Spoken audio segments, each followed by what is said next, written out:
Warren Buffett is the greatest investor who ever lived. Everyone knows that. Here's what nobody talks about.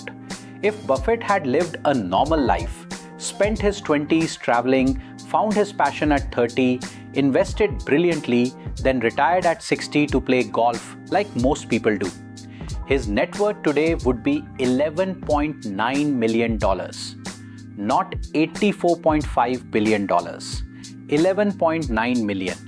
That's a 99.9% reduction. Same skill, same intelligence, same investment returns. Just a normal human timeline. And that one fact destroys almost everything you think you know about building wealth. By the end of this video, you'll understand the 5 ideas from this book that most people, even people who've read it, completely missed. Morgan Housel spent over a decade as a financial columnist. He's watched brilliant people go broke and ordinary people quietly become millionaires. His conclusion? Doing well with money has almost nothing to do with how smart you are. It has everything to do with how you behave. And that's the problem. Because we are taught money like it's physics, like there are formulas, like if you just know the right equations, you'll be fine. But real financial decisions aren't made on spreadsheets. They're made at 2 a.m. when markets are crashing. They're made when your neighbor buys a new car and you feel that pull. They're made when you get a raise and immediately start thinking about upgrading your lifestyle. That's where most financial advice completely fails you. This book has sold over 10 million copies. But the 5 ideas I'm about to give you, they're buried in it. Most summaries skip them entirely because they're not as flashy as the Buffett story. Let's fix that. Cheat code number 1, the car paradox. Nobody is thinking about you. Here's a question. When you see someone driving an expensive car, what do you actually think? Be honest. Most people think, I wish I had that. Not, that person is impressive. Housel calls this the man in the car paradox, and it is one of the most uncomfortable truths in the book. People buy expensive things to signal status, but the people watching don't admire the owner. They just want the thing for themselves. So the entire transaction is a failure. You spent money to get admiration. Nobody gave you admiration. They just got inspired to spend their own money. Here's the mechanism. Wealth is fundamentally invisible. You cannot see a bank balance. You cannot see a portfolio. You can only see what people spend. So we've accidentally built a culture where spending is the signal, even though spending is literally the opposite of wealth. Rich is what you spend. Wealthy is what you don't. Real application. Next time you feel the pull to upgrade something, a phone, a car, a watch, ask yourself, am I buying this for me, or am I buying this for people who will never actually think about me? That one question will save you more money than any investment tip. Next, what happens when you have enough money and it still destroys you? Cheat code number 2, the enough problem, the most dangerous word in finance. In 2008, a man named Rajat Gupta was worth $100 million. Think about that for a second. $100 million. At a 5% annual return, that's $600 an hour, every hour, while he sleeps. He could have done anything.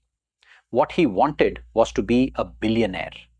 So he committed insider trading, used secret information from Goldman Sachs board meetings, got caught, went to prison, lost everything, his money, his reputation, his freedom. From one of the most successful men alive to federal prison, because he couldn't define enough. John Bogle, the man who literally invented the index fund, used to tell a story about the writer Joseph Heller. At a party, someone told Heller that the hedge fund manager hosting them had made more money that single day than Heller made from Catch 22 in its entire history. Heller's response? Yes, but I have something he will never have. Enough. The most dangerous financial trap isn't poverty, it's having a lot and still feeling like you don't have enough. Here's the mechanism. Our brain is wired for comparison, not satisfaction. Once a need is met, it immediately finds a new benchmark.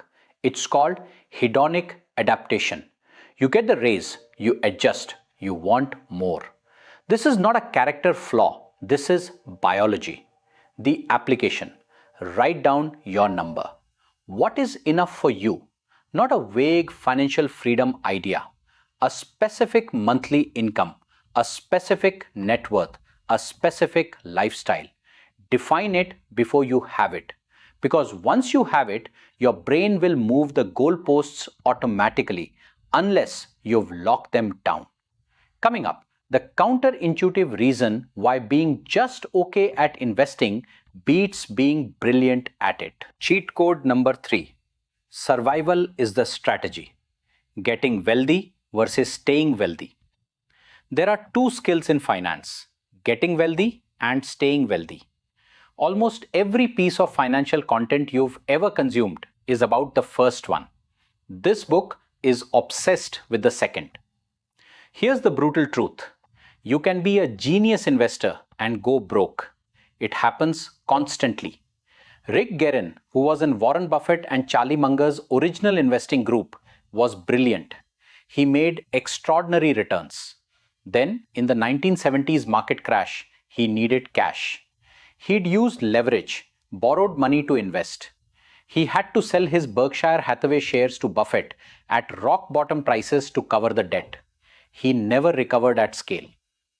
Buffett and Munger survived because they never used leverage. They never had to sell at the wrong time. Survival is the highest form of investment strategy. The mechanism.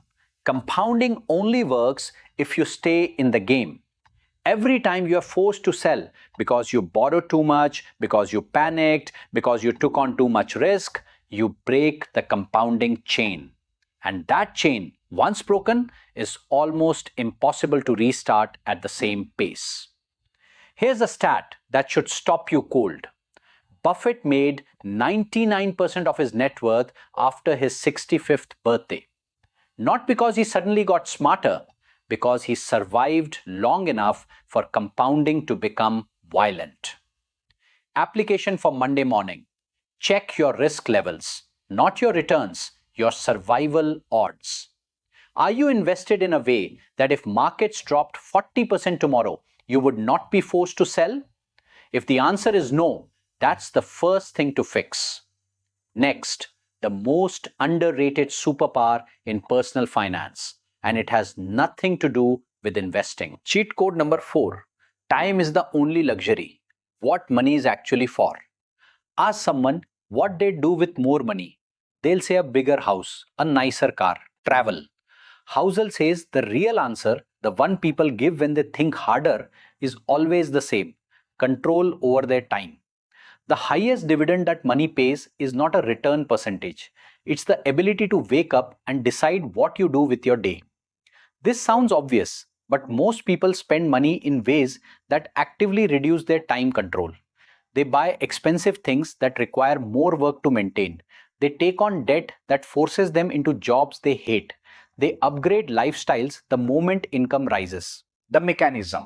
A small amount of savings gives you the ability to say no to a bad job, to a toxic client, to a medical emergency that would otherwise destroy you financially. That ability to say no is one of the most underappreciated forms of wealth. And here's the research. Studies consistently show that people who have more control over their time report significantly higher life satisfaction, regardless of their absolute income level. The number matters less than the autonomy. Application. Before your next financial decision, whether it's a purchase or an investment, ask this question first. Does this increase or decrease my control over my own time? That single filter will reorient almost every money decision you make. One more. This one is about your brain lying to you in a very predictable, very expensive way. Cheat code number 5. You will change. The planning trap nobody warns you about. Think about who you were 10 years ago, the things you cared about, the life you wanted, the career you were building toward. Now ask yourself, is that still you? Probably not completely, maybe not even mostly. Here's the financial trap. We make long-term financial plans as if we'll be the same person forever. We lock money in instruments for 20 years based on what we want at 30. We build retirement plans around a version of ourselves that doesn't exist yet. We are all terrible at predicting what our future self will want. Housel calls this the end of history illusion. Psychologists have studied this for decades. People consistently recognize how much they've changed in the past and simultaneously believe they won't change much in the future. The mechanism, sunk cost thinking, makes this worse. Once you have committed a financial decision, a pension plan, a career path, a city to live in, you resist changing course even when your goals have completely shifted. Your past self becomes a kind of dictator over your future self. This is why people stay in careers they hate, why people live in cities that no longer suit them, why people maintain financial habits that made sense at 25 and are strangling them at 40. Real application. Build in deliberate flexibility. Don't over-optimize. Don't lock every rupee into 30-year instruments when you're 28. Maintain what Housel calls a margin of safety, not just financially, but in your life architecture. Leave room for the person you'll become to override the decisions of the person you are now. The truth, what the book gets wrong. This book deserves its 10 million copies. But there's one place where its advice quietly breaks down, and nobody talks about it. Housel writes primarily from an American context. His core advice, spend less, invest in index funds, stay patient, trust compounding, works beautifully in a market like the US, where the S&P 500 has returned roughly 10% annually for nearly a century. But apply that same logic in India or any emerging market, and the picture gets complicated. Inflation here is structurally higher. Currency depreciation is a real risk. Tax treatment of investments changes frequently. The regulatory environment shifts in ways that American investors simply don't face. Patience is still the answer, but what you're patient in matters enormously in a way this book doesn't address. The better version of this advice. Take Housel's behavioral principles entirely. They are universal and they are brilliant, but apply them within a framework that accounts for your specific market. Don't blindly copy the investment instruments. Copy the psychology. That part travels. The action. One thing to do today. Here's your one action from this video. Tonight, before you sleep, write down 3 numbers. 1. What monthly income would make you feel completely free? 2. What is your current savings rate as a percentage of income? 3. Based on that savings rate, how many years until you hit number 1? That's it. No app, no spreadsheet, just 3 numbers on paper. Most people have never done this, not because it's hard, because it forces them to confront the gap between where they are and what they say they want. Do it tonight. If this video gave you one idea that shifts how you think about money, imagine what the full book does. Chapters 7, 9, and 14 especially. Read those in full. They go places this video can't. The link to the psychology of money is in the description. If you prefer listening, and honestly, this book is excellent on audio. The Audible link is there too. Subscribe if you want this kind of breakdown every week.